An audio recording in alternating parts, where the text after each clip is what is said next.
इस वीडियो में आप डीएलएड तृतीय सेमेस्टर के हिंदी प्रश्न पत्र जो कि डीएलएड 2018 बैच के नॉन प्रमोटेड प्रशिक्षुओं के लिए वर्ष 2020 में पूछा गया था, उस पेपर का कंप्लीट सोल्यूशन देखने जा रहे हैं। यदि वर्ष 2020 में तृतीय सेमेस्टर में पूछे गए अन्य सभी सब्जेक्ट्स के प्रश्न पत्रों का कंप्लीट सोल्यूशन आप देखना चाहते हैं तो इस वीडियो के समाप्त होने के बाद से इस वीडियो के डिस्क्रिप्शन में दिए गए लिंक को जरूर क्लिक करिएगा। साथ ही डिस्क्रिप्शन में आपको अन्य टॉपिक्स के भी लिंक मिल जाएंगे, जैसे कि पिछले 5 वर्षों में गणित के पूछे गए प्रश्न पत्रों का कंप्लीट सॉल्यूशन, इसके अलावा संस्कृत के पिछले 5 वर्षों के पेपर का सॉल्यूशन और गणित के संपूर्ण पाठ्यक्रम को डिटेल में समझाया गया है। इस वीडियो के बाद से आप इस वीडियो का डिस्क्रिप्शन जरूर चेक करिएगा। पहला प्रश्न है, राम भक्ति काव्य धारा के प्रमुख कवि हैं? उत्तर हो जाएगा ऑप्शन नंबर 3 तुलसीदास। दूसरा प्रश्न है, साकेत महाकाव्य के रचनाकार हैं? ऑप्शन नंबर 2 मैथिली शरण गुप्त सही उत्तर होगा। तीसरा प्रश्न है, जो प्रणाम करने योग्य हो के लिए एक शब्द? ऑप्शन नंबर 2 प्रणाम्य इसका सही उत्तर है। चौथा प्रश्न है, आंसू शब्द का तत्सम शब्द है? देखिए, तत्सम उन शब्दों को कहा जाता है जो कि संस्कृत से हूबहू ले लिए गए हैं, यानी कि आंसू का संस्कृत शब्द अश्रु होता है। चौथे का ऑप्शन नंबर 1 अश्रु इसका सही उत्तर है। पांचवा प्रश्न है, गोदान के लेखक हैं? ऑप्शन नंबर 4 मुंशी प्रेमचंद सही उत्तर हो जाएगा। बात करेंगे अति लघुत्तरीय प्रश्नों की। छठा प्रश्न है, अनेकार्थी शब्द किसे कहते हैं? ऐसे शब्द जिनका एक से अधिक अर्थ निकलता हो उन्हें अनेकार्थी शब्द कहते हैं।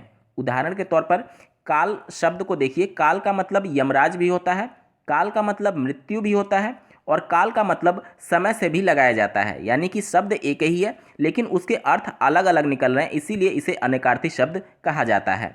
सातवां प्रश्न है, निर और सम उपसर्ग लगाकर एक एक शब्द बनाइए। निर उपसर्ग लगा करके आप निर्दोष और निर्भय शब्द बना सकते हैं। इसी प्रकार से सम उपसर्ग की बात की जाए तो संयोग और संस्कार जैसे शब्द आप बना सकते हैं। सिर्फ आपसे एक एक शब्द पूछा गया है। आठवां प्रश्न है, आंखें खुलना मुहावरे का अर्थ लिखिए। आंखें खुलना मुहावरे का अर्थ होता है सत्य का ज्ञान होना या फिर भ्रम का दूर होना। नौवां प्रश्न है, समय चूकी पुण्य का पछताने लोकोक्ति का अर्थ स्पष्ट कीजिए। इसका अर्थ होता है समय निकल जाने पर पछताने से क्या लाभ। 10वां प्रश्न है, सरल वाक्य किसे कहते हैं? तो ऐसे वाक्य जिसमें एक कर्ता और एक क्रिया होती है उसे सरल वाक्य या फिर साधारण वाक्य के नाम से जाना जाता है। जैसे अगर मैं बोलूं कि मोहन खाना खाता है तो इस वाक्य में एक कर्ता है जो कि मोहन है और एक ही क्रिया है जो कि खाना खाने का कार्य किया जा रहा है, तो यहाँ पर ये वाक्य सरल वाक्य कहा जाएगा। 11वां प्रश्न है, केसर और केसर शब्दों के अर्थ में अंतर स्पष्ट करिए। तो जो केसर है उसका मतलब होता है पराग और जो केसर है उसका मतलब होता है घोड़े का आयाल। बात करेंगे लघुत्तरीय प्रश्नों की। 12वां प्रश्न है, क्रिया से आप क्या समझते हैं? अकर्मक क्रिया को उदाहरण सहित स्पष्ट करिए। तो जिन शब्दों से किसी कार्य के होने या फिर करने का बोध होता है उसे क्रिया कहते हैं। अकर्मक क्रिया उस क्रिया को कहते हैं जिसमें कर्म का अभाव होता है, और सीधे शब्दों में कहा जाए तो जिस क्रिया का फल कर्ता पर ही पड़ता है वहाँ पर अकर्मक क्रिया होता है। उदाहरण से समझिए, अगर मैं ये बोलूँ कि राजेश दौड़ता है, ठीक है, तो इसमें कर्म नहीं है और इसका दौड़ने का जो पूरा प्रभाव है वो राजेश पर ही पड़ेगा। जैसे दौड़ते दौड़ते अगर थक जाएगा तो कौन थकेगा? राजेश ही थकेगा, यानी कि कर्ता पर इसका पूरा प्रभाव पड़ता है और इसमें कर्म का अभाव होता है, उसे हम लोग अकर्मक क्रिया के नाम से जानते हैं। 13वां प्रश्न है, रचना की दृष्टि से वाक्य के कितने भेद होते हैं? संयुक्त वाक्य को उदाहरण सहित लिखिए। रचना की दृष्टि से वाक्य कुल 3 प्रकार के होते हैं। पहला सरल वाक्य जिसे साधारण वाक्य भी बोला जाता है, दूसरा मिश्रित वाक्य और तीसरा संयुक्त वाक्य। प्रश्न में आपसे संयुक्त वाक्य के उदाहरण सहित समझाने के लिए भी बोला गया है। देखिए, संयुक्त वाक्य उन वाक्यों को कहते हैं जिसमें 2 या फिर 2 से अधिक प्रधान उपवाक्य होते हैं और जितने भी प्रधान उपवाक्य होंगे वो सभी एक दूसरे से पूर्णतः स्वतंत्र होते हैं। जैसे कि अगर मैं एक वाक्य बोलूं कि राम कक्षा में गया परंतु वहां मोहन नहीं था, यहाँ पर देखिए परंतु कंजंक्शन से दोनों वाक्य को जोड़ा गया है लेकिन दोनों वाक्य स्वतंत्र है। जैसे कि राम कक्षा में गया और दूसरा वाक्य क्या हो गया कि वहां मोहन नहीं था। अब ये दोनों स्वतंत्र वाक्य को जोड़ने के लिए कंजंक्शन परंतु का यूज किया गया है। तो संयुक्त वाक्य की परिभाषा आप लिख सकते हैं कि ऐसे वाक्य जिसमें 2 या 2 से अधिक प्रधान उपवाक्य होते हैं और वो एक दूसरे से पूर्णतः स्वतंत्र होते हैं, और इन्हीं को हम लोग संयुक्त वाक्य के नाम से जाना जाता है। 14वां प्रश्न है, गद्य एवं पद्य में अंतर स्पष्ट कीजिए। स्क्रीन पर आप गद्य और पद्य में अंतर देख पा रहे होंगे। अगर गद्य की बात की जाए तो गद्य द्वारा बालकों के बौद्धिक विकास पर बल दिया जाता है, वहीं पद्य की अगर बात की जाए तो बालकों के भावात्मक विकास पर बल पद्य के माध्यम से दिया जाता है। गद्य में अभ्यास हेतु भाषा कार्य अति आवश्यक होता है, लेकिन पद्य में अभ्यास हेतु भाषा कार्य आवश्यक नहीं होता है। गद्य में समानांतर उद्धरणों का बहुत कम प्रयोग होता है, जबकि पद्य में समांतर उद्धरणों का प्रयोग अति आवश्यक होता है। समांतर उद्धरणों का मतलब क्या हुआ कि उससे संबंधित उदाहरण देने की आवश्यकता पद्य में ज़्यादा होती है, जबकि गद्य में कम होती है। और गद्य की बात की जाए तो इसमें शिक्षक कथन आवश्यक होता है और पद में शिक्षक कथन आवश्यक नहीं होता है। 15वां प्रश्न है, किसी एक राष्ट्रीय पर्व पर लघु निबंध लिखिए। आप कोई भी राष्ट्रीय पर्व पर लघु निबंध लिख सकते हैं। ये एक व्याख्यात्मक प्रश्न है और जिसका उत्तर आप बहुत अच्छे तरीके से दे सकते हैं। 16वां प्रश्न है, आत्मकथा क्या है? किसी आत्मकथा तथा उसके लेखक का नाम लिखिए। हिंदी साहित्य में आत्मकथा किसी लेखक द्वारा अपने ही जीवन का वर्णन करने वाली कथा को कहा जाता है।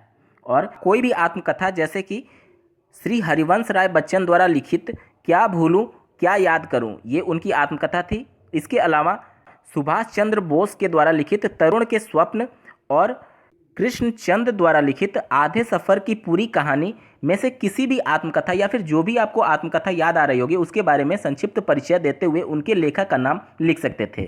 17वां प्रश्न है, पूर्ण विराम तथा विस्मयादि बोधक चिन्ह में क्या अंतर होता है? उदाहरण सहित स्पष्ट करिए। तो किसी वाक्य के पूर्ण होने के बाद से जो कुछ ठहराव होता है उसे पूर्ण विराम के नाम से जानते हैं, जिसे आप हिंदी में खड़ी पाई के नाम से भी जानते होंगे। विस्मयादि बोधक चिन्ह की अगर बात की जाए तो इसका प्रयोग हर्ष, उल्लास, खुशी व्यक्त होने वाले शब्दों या फिर वाक्यों के बाद किया जाता है। उदाहरण भी आपको देना था, तो अगर मैं ये बोलूं कि आप डीएलएड तृतीय सेमेस्टर की परीक्षा में सम्मिलित होने जा रहे हैं, तो यहाँ पर पूरा एक वाक्य हो गया और वाक्य का अर्थ भी स्पष्ट हो रहा है, तो इसके बाद से खड़ी पाई जो आप लगाएंगे वो पूर्ण विराम कहा जाएगा। और विस्मयादि बोधक चिन्ह के बारे में जैसे बोला जाए कि हे राम ये क्या हो गया, यानी कि दुख प्रकट हो रहा है, तो वहाँ पर भी विस्मयादि बोधक यानी एक लाइन खींच करके उसके नीचे जो बिंदी लगाया जाता है जिसे एक्सक्लेमेटरी साइन भी कहते हैं, विस्मयादि बोधक चिन्ह का आप उदाहरण लिख सकते हैं। 18वां प्रश्न है, मिश्रित वाक्य एवं संयुक्त वाक्य में अंतर स्पष्ट कीजिए। मिश्र वाक्य उन वाक्यों को कहा जाता है जिसमें एक मुख्य वाक्य के साथ एक या फिर एक से अधिक उपवाक्य होते हैं, तो उसे मिश्रित वाक्य कहा जाता है। और जो उपवाक्य होंगे वो जो मुख्य वाक्य है उस पर आश्रित होते हैं। जैसे कि अगर उदाहरण के तौर पे कहा जाए कि पुलिस अधीक्षक की आज्ञा पाते ही सभी जवान आगे बढ़ गए। देखिए यहाँ पर दो वाक्य है, पुलिस अधीक्षक के द्वारा आज्ञा दिया जाना और दूसरा जवान आगे बढ़ना। तो जवान जब आगे बढ़ेंगे जब उनको पुलिस अधीक्षक के द्वारा आज्ञा दी गई, यानी कि जवानों का आगे बढ़ना पूरी तरीके से निर्भर है पुलिस अधीक्षक की आज्ञा पर। ठीक है, तो यहाँ पर मिश्रित वाक्य का आप परिभाषा लिख सकते हैं कि इसमें एक प्रधान वाक्य होता है जिसे मुख्य वाक्य बोलते हैं और एक या फिर एक से अधिक उपवाक्य होते हैं जो कि प्रधान वाक्य या फिर मुख्य वाक्य पर आश्रित होता है। और बात करें अगर संयुक्त वाक्य की, तो इसमें दो या फिर दो से अधिक प्रधान उपवाक्य होते हैं, यानी कि दो या दो से अधिक वाक्य होंगे जो एक दूसरे से स्वतंत्र होते हैं। जैसे कि अगर मैं उदाहरण बोलूं कि राम कक्षा में गया परंतु वहां मोहन नहीं था, यहाँ पर भी दो वाक्य हैं। देखिए, राम कक्षा में गया और दूसरा है मोहन वहां नहीं था। यहाँ पर देखिए दोनों एक दूसरे से स्वतंत्र हैं, लेकिन जब दोनों सेंटेंस को जब जोड़ने की बात आती है तो वहाँ पर एक कंजंक्शन का यूज किया जाता है, परंतु का यूज किया गया। ठीक है, तो इस वजह से संयुक्त वाक्य का उदाहरण आप लिख सकते हैं कि राम कक्षा में गया परंतु वहाँ मोहन नहीं था, यानी कि दोनों वाक्य एक दूसरे से स्वतंत्र हैं। दोस्तों यहाँ पर आपका हिंदी का पेपर पूरा सॉल्व हो चुका है। आपको ये वीडियो कैसा लगा कमेंट जरूर करिएगा। साथ ही वर्ष 2020 में पूछे गए तृतीय सेमेस्टर के अन्य सब्जेक्ट्स के प्रश्न पत्र और गणित के संपूर्ण पाठ्यक्रम और गणित और संस्कृत के पिछले 5 वर्षों में पूछे गए कंप्लीट सॉल्यूशन के लिए इस वीडियो का डिस्क्रिप्शन चेक करना ना भूलें। इस वीडियो को देखने के लिए आपका बहुत बहुत धन्यवाद। भगवान करे आपका दिन शुभ हो।